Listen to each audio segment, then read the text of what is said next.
Componentes literarios. Eso no lo sabía. Componentes Literarios. Enseñarnos y deslustrarnos. Vine a Comala porque me dijeron que acá vivía mi padre, un tal Pedro Páramo. Componentes literarios. Toco tu boca. ¿Por dónde no toco el borde de tu boca? Voy dibujándola como si saliera de mi mano. Componentes Literarios. Hola, ¿qué tal, amigos de Componentes Literarios? Yo soy Gaby Pérez. Y yo soy Cianya Ponce. Y esto es Tecito, donde mezclamos las mejores infusiones artísticas con agüita caliente y temas cotidianos. El día de hoy hablaremos sobre el costumbrismo. Acompáñanos.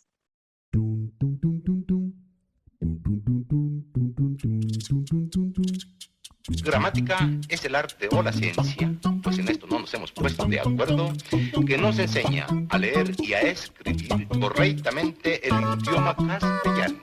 Ahora, carnal, te agarramos con las manos El macaquito. Venga, el macaquito. Venga. Me gustaría mucho empezar este episodio hablando de un enlace con el costumbrismo como es la prensa y más profundamente con la crónica, ¿no? Pensando principalmente porque la prensa a través del tiempo se ha convertido en la voz del pueblo, ¿no? Que si bien existe alguien que enuncia determinados acontecimientos, hechos, y parece que nos narra ciertas historias a través de su ojo y de su visión, también vamos a ver que a través de la prensa también se recoge varias cuestiones populares, ¿no? Como esas emociones, esos sentimientos que parten de un colectivo. Y es que además la prensa es un género bastante accesible porque pues es donde la gente encuentra como lo que está a su alrededor, ¿no? Y lo que los identifica y es lo que los mantiene informados y es lo que los construye. Y además es un espacio en donde pues las personas se pueden acercar a la lectura de una manera constante, ¿no? También tiene esa periodicidad que es bastante importante, que puede ser diferente a cuando hablamos de una novela o de un cuento o de un libro. Entonces, creo que estoy de acuerdo contigo que la prensa está muy ligado a esa idea de ir definiendo la voz del pueblo. A veces puede ser para bien, a veces resulta un poco contraproducente, pero pues lo que es cierto es que tiene un poder muy grande sobre cómo nos definimos y cómo definimos nuestra realidad. Incluso la llegamos a tomar como esas voces que son propias de un mismo pueblo, ¿no? Por ejemplo, nos identificamos a través de acontecimientos, ya sea de acontecimientos históricos importantes o algunos que no son tanto, pero que aparecen ahí dentro de un periódico y lo abres y esas noticias se quedan como en la memoria y en el colectivo de cada uno de nosotros. Y bueno, en el periodismo está también, como ya habíamos platicado, de la crónica, que es uno de los géneros periodísticos que más nos gustan por esta cuestión detallada, cómo nos va llevando el narrador y el mismo periodista para ver diferentes enfoques a través de un mismo acontecimiento, casi funcionando como un retrato de la realidad, ¿no? Porque le pone de su cosecha, nos enseña o nos muestra diferentes formas de concebir una misma realidad a través de los detalles. Y yo creo que el costumbrismo es eso, es apegarnos a los detalles y también queda plasmado pues cierta identidad, por ejemplo, en México, ¿no? Cómo es retratado a lo mejor el tamalero, cómo sabemos que el tamalero sale en las mañanas muy, muy temprano y puedes irte y comer una torta de tamal, ¿no? Por ejemplo, O en las noches, ¿no? El famoso tamales Claro, oaxaqueños, que sabes que, o claro. ¿sabes cuál? El sonidito este de los camotes, de que ya escuchas el su y ya sabes que son los Exacto. camotes. Son esos retratos casi que parecieran postales, ¿sabes? Eso es lo que también va marcando y nos va identificando el lenguaje, las palabras. Y bueno, ¿qué te parece si vamos comenzando con esto para que vayamos ya definiendo y teniendo más detalles de este gran tema? Y como bien saben, componentes, pues no hay tecito sin agua caliente. Entonces vamos a empezar a hablar del costumbrismo y para eso vamos a primero a identificarnos en el siglo XIX.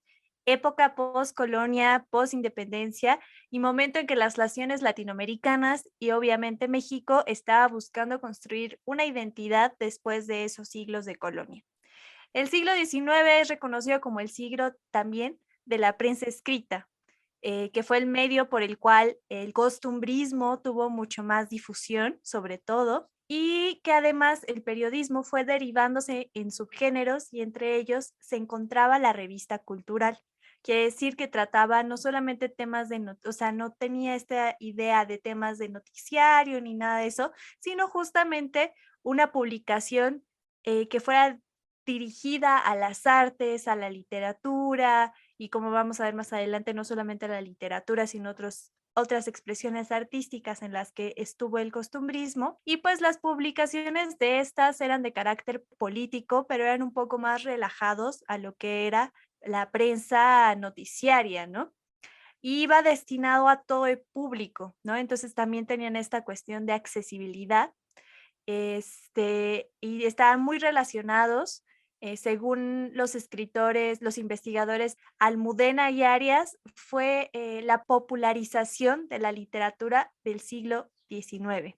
Y cuando hablamos de costumbrismo, también es muy importante hablar sobre su relación con otras corrientes literarias de la época, como lo son el neoclasicismo, que estaba muy relacionado con esta idea de la corrección de las costumbres, y el romanticismo, que estaba muy ligada en América Latina a la creación de nación a través de lo pintoresco y lo popular. Además de que estamos en una época, y esto es muy importante, que queremos privilegiar mucho el presente y dar la espalda a la época colonial, pero para eso también voltear a ver como un pasado que se salte, ¿no? La colonia un poco, ¿no? Como que estos escritores de la época estaban intentando obviar que no había existido la colonia, ¿no? Y como que ir un poco de ojos cerrados y hablar del México de hoy, hablando en México, ¿no? Pero también hay otros ejemplos en América Latina.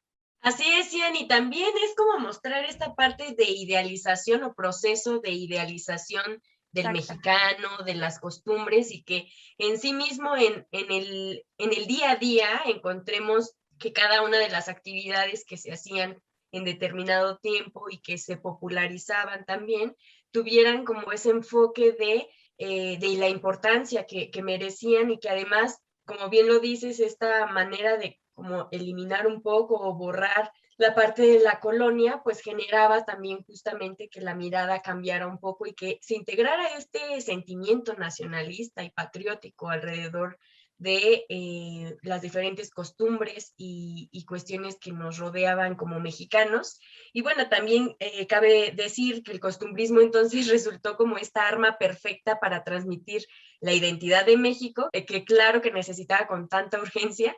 Y pues en sus inicios las publicaciones extranjeras se alternaban con las nacionales, ¿no? Teniendo obviamente las extranjeras mayor visión, mayor punto de enfoque, todo el mundo veía hacia eso.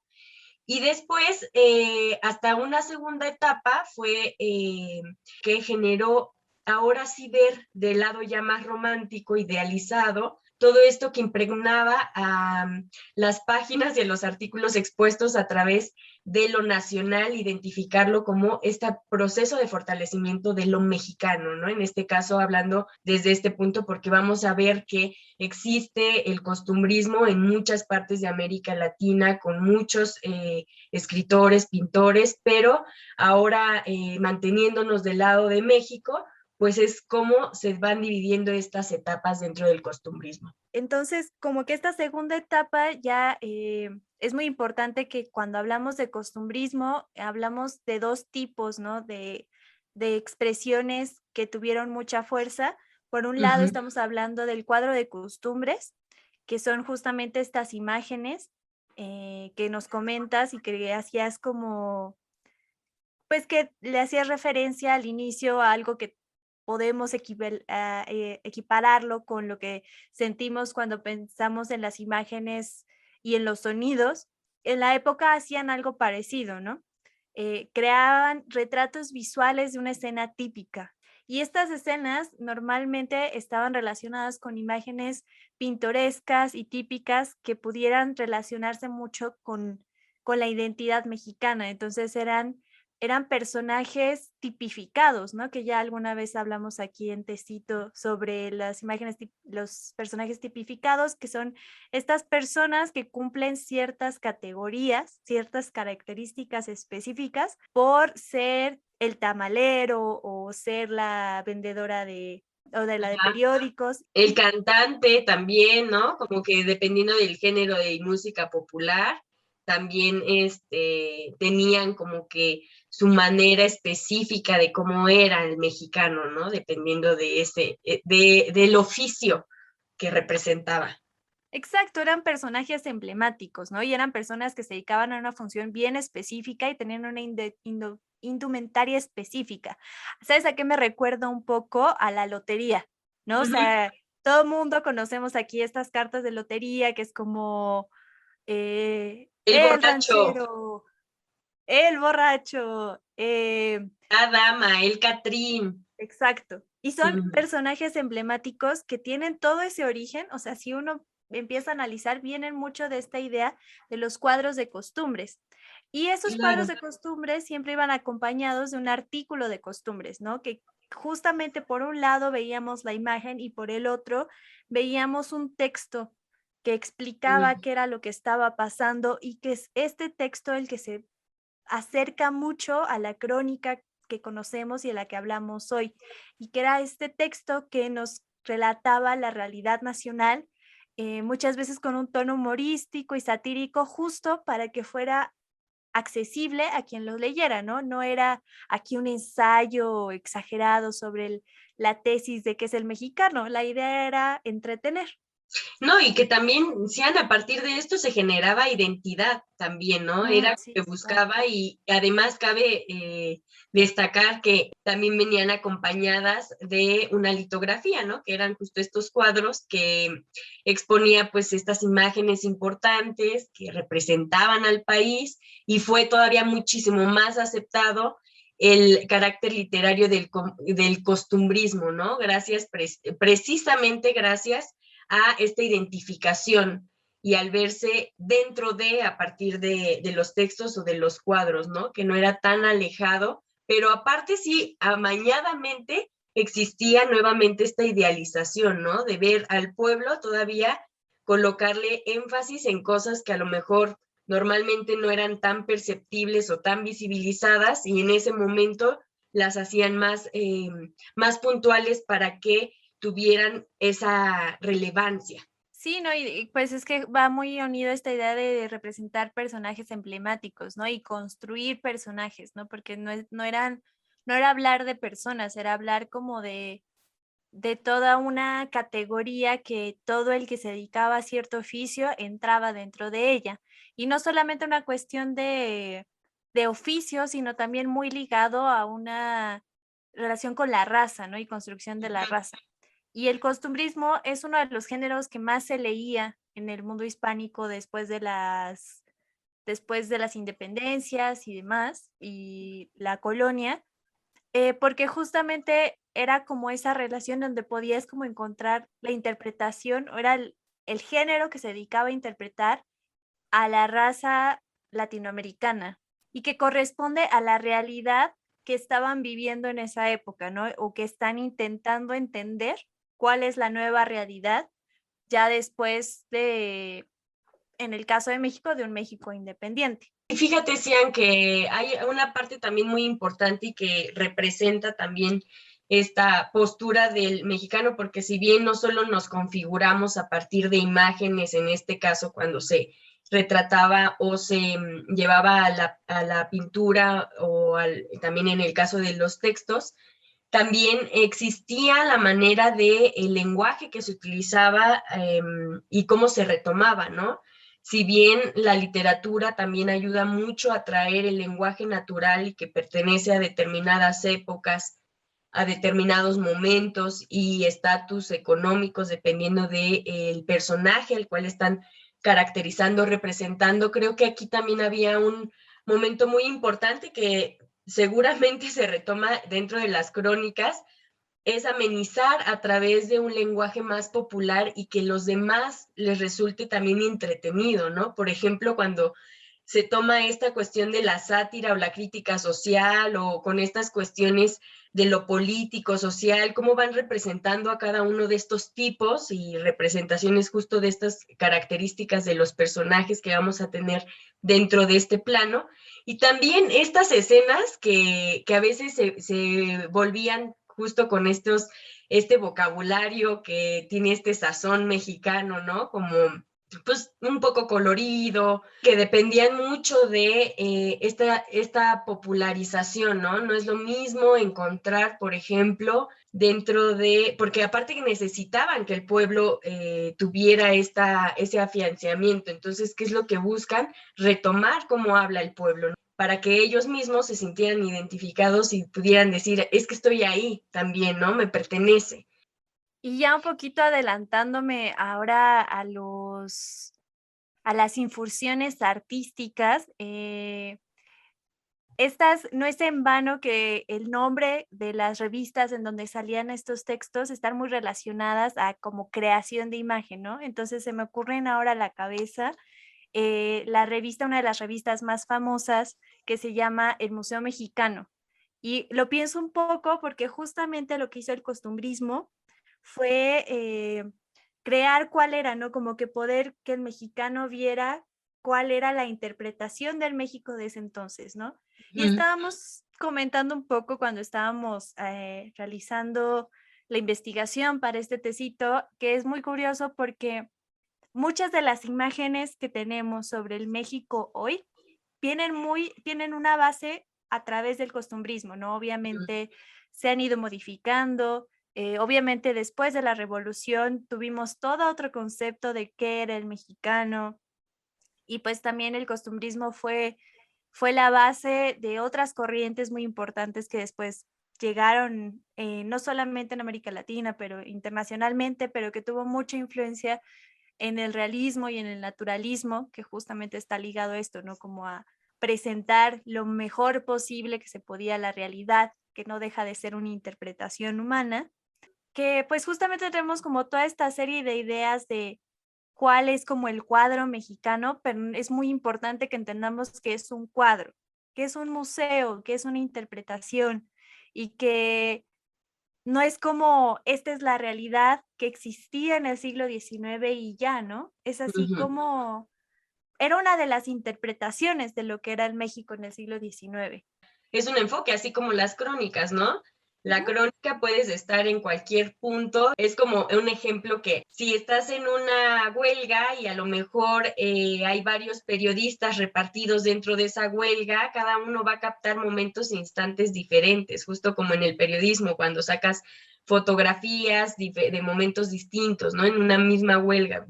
Pensemos en los estadios y en cómo se van involucrando las mismas voces que están dentro de y cómo van jugando de manera diversa. Y bueno, Cian, ¿qué te parece si con esto ya pasamos justo a nuestras infusiones cotidianas? Ya que entendemos qué es el tema del costumbrismo, ya vamos viendo algunos rasgos característicos, pues vámonos a ejemplificar para que quede todavía más claro. Exacto, Gaby. Y pues bueno, que hablando un poco, ya me les medio había adelantado comentándoles sobre la revista del Museo Mexicano, que les digo que me parece muy curioso que justo tenga ese nombre, ¿no? Porque creo que es algo que me imagino justo estas estampas mexicanas y que era una revista que también pues no solamente publicaba artículos costumbristas, sino también lo que les decíamos que eran cuadros costumbristas, ¿no? Y entonces les queríamos como mencionar a algunos litógrafos o pintores importantes del costumbrismo. Uno bastante famoso y que también publicó en el Museo Mexicano es Heredia, y que de hecho él iba acompañado normalmente con el escritor Guillermo Prieto, entonces Heredia publicaba una litografía y Guillermo Prieto hacía como toda esta interpretación de esta litografía. Pero también tenemos a otros pintores que son Daniel Dávila, José Jara y Arrieta. Y tú nos ibas a contar, Gaby, de uno que creo que es como uno de los mayores exponentes del costumbrismo en la literatura, ¿no? Así es, mi Ciani, ¿sabes? Pero antes de platicarles de justo de Ignacio Manuel Altamirano, me gustaría muchísimo comentar lo último acerca de la gran relación que tiene exponer el costumbrismo. Viene muy ligado también al periodismo, no solamente desde las formas y el contenido, sino también a través de dónde se divulgaba, ¿no? En este caso, pues las revistas o los periódicos. Entonces eso también resulta un punto bastante revelador para que podamos entender justamente esta dinámica y estos procesos, porque como todo texto y como toda expresión artística o propuesta artística, también busca determinado tipo de público, ¿no? Y entonces aquí también se ve para quién y quiénes tenían acceso a las revistas o en este caso también a los periódicos, ¿no? Ahí mismo se ve Claro. la manera de configurar todo un pueblo y un colectivo, como habíamos dicho al inicio.